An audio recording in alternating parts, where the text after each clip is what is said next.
So you are a Texan.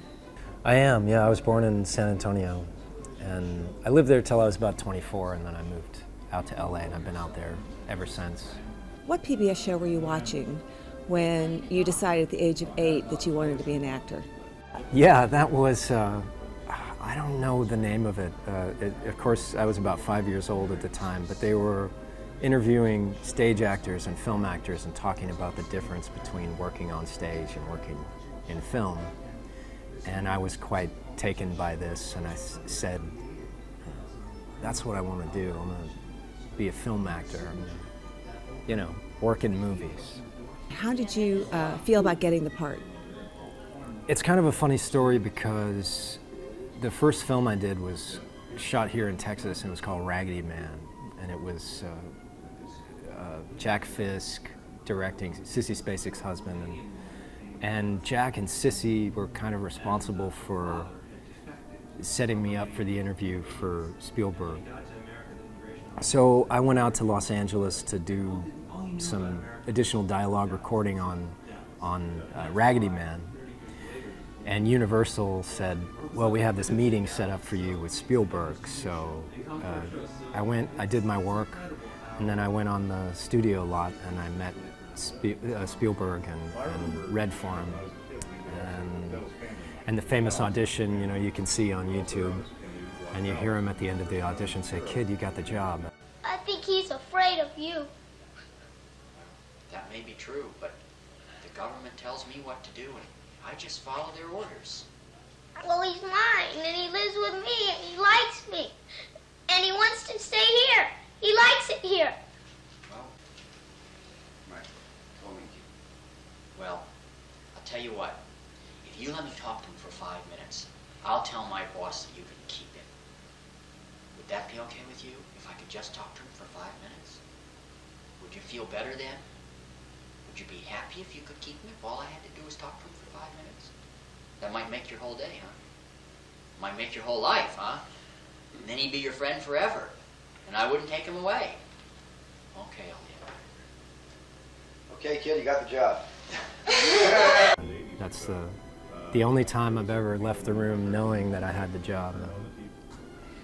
You were a very young boy, 11 years old, when you acted in E.T. Do you remember how you felt about relating to E.T.?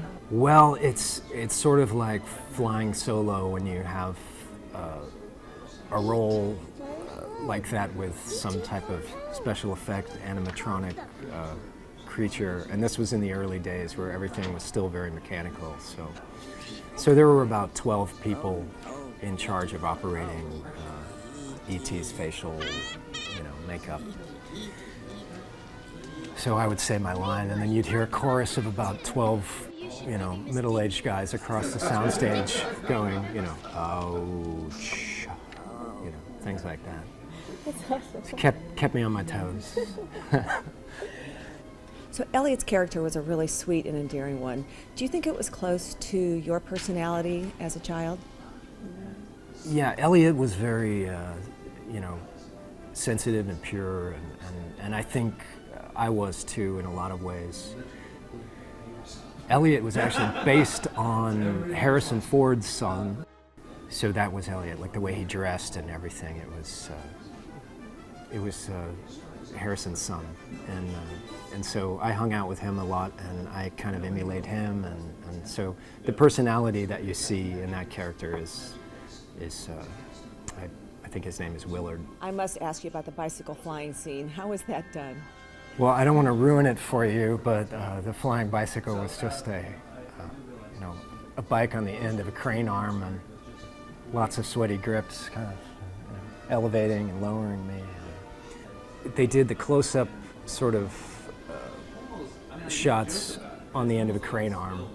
And then at Industrial Light and Magic, they had models of all of the guys on bikes. And so that was stop-motion animation with like flying across the sunset and all of that. What is your favorite memory of filming E.T.? The most fun I had doing that film was being around all the other kids, because I grew up outside of San Antonio on about 40 acres and I didn't have any neighbors that were my age, very few. So it was nice to be surrounded by a lot of kids, and I had a lot of fun. Are you excited to be at the Dallas International Film Festival to help celebrate John Williams' career?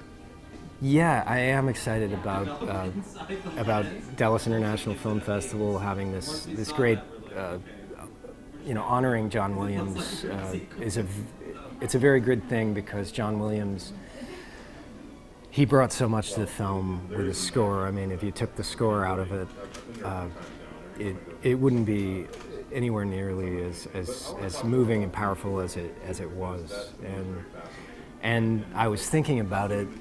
I think John Williams has been a part of almost every one of my favorite films, especially as a kid.